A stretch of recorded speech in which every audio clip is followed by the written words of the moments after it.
Our motoring tip of the week concerns battery chargers. Now, like a lot of mechanics, I had two chargers, a big, huge, ugly, not too portable charger, even though it's on wheels, basically the shop charger that you wheel around to the car a short distance. Big, heavy, dirty, ugly, decades old, crappy charger, but it still worked fine. And a second one, smaller, more portable, not as capable of charging as at higher amperage, but something you could take to the job site, to the cottage, to your boat, to your motorcycle, whatever, and charge the battery up.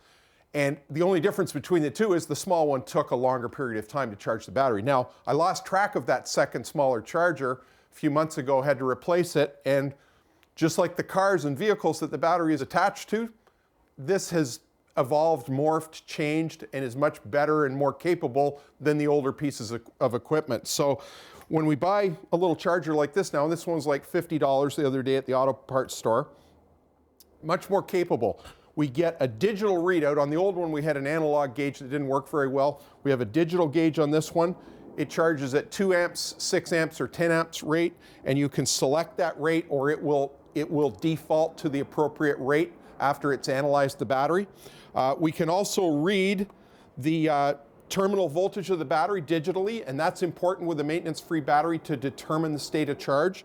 It also has a little cooling fan, which enables them to reduce the size of the unit. The older small units didn't have cooling fans. They just relied on area and a larger heat sink to dissipate heat. And the new one now, smooth rounded corners, plastic. If you bump it into a vehicle or something else, you're not going to damage the unit or the vehicle. Much lighter and more portable, still very inexpensive like they were decades ago. This would make a great gift for your gearhead or car friend that has a lot of vehicles. You can always use something like this, and it's a great second charger to have around the shop for a guy like me to take on a job, loan it to the customer, charge the battery overnight, limp the car in tomorrow, and we fix it.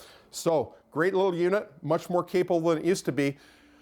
But you know, drawing that analogy to the cars, when you get smaller and lighter and reduce size and things like that, tends to not last as long. So tune into Motoring 2025 and I'll tell you how this baby performed. That's your motoring tip of the week.